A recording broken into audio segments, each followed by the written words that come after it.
Every Thursday, we're taking a look at a health issue or concern affecting many people, breaking down the information for you and telling you what you need to know to keep you healthy. Dr. Kalani Brady from the John A. Burns School of Medicine joins us now with this week's topic. We're talking about the new blood pressure guidelines. Good morning again. Good morning, Christine. Okay, before we get to the guidelines, how many people does high blood pressure affect? More than 100 million across the country. Wow. Actually, with the new guidelines, it used to be, in the old guidelines, about a third of all adult Americans had high blood pressure. That's a lot of people. Now, with the new guidelines, the first time that these guidelines have been put out in 14 years, these are new guidelines for the first time in that period of time, almost half of all adult Americans have high blood pressure. Okay, and talk more about these new guidelines that we're reading about now on the screen. They're based on patients who have had unfortunate outcomes.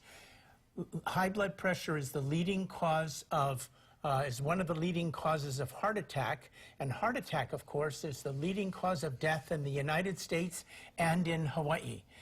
Stroke is also caused by high blood pressure, and that's the third leading cause of death in Hawaii and in the United States overall. So both of these are caused by the silent killer, high blood pressure. And how can you manage high blood pressure at every level? Do you have to make lifestyle changes? Yes. As a matter of fact, there is even more of an emphasis on lifestyle than there was before. Although doctors have always emphasized lifestyle, now the lifestyle emphasis is much greater. So you can actually have stage 1 hypertension and treat it naturally so that you don't need medication.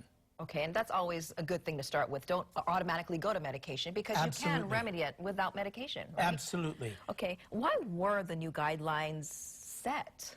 Because of the increased mortality rate, death rate in heart attack and stroke. Okay. But they've looked at these tens of millions of people that suffer from outcomes because of high blood pressure, and they have used that data to set the new guidelines.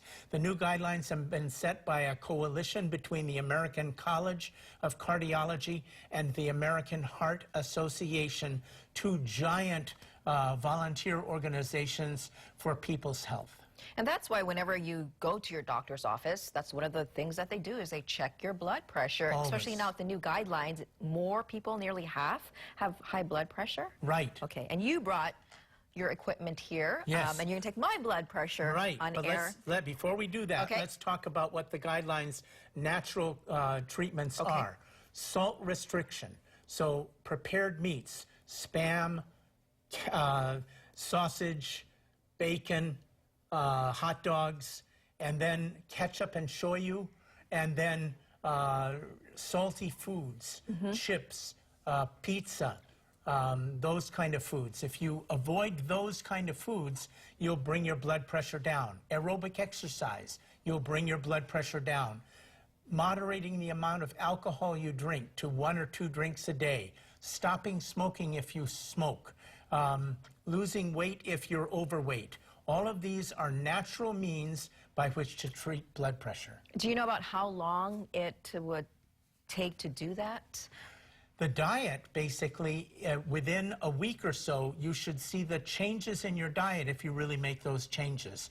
The blood pressure will come down in response to a low-salt diet. Okay. Shall we check mine? Yes. Okay. And these are some of the medications. These two are my medications for high blood pressure because I have high blood pressure. Okay. So how often should we take blood pressure? We should take blood pressure optimally, even on a daily basis if you have an elevated blood pressure.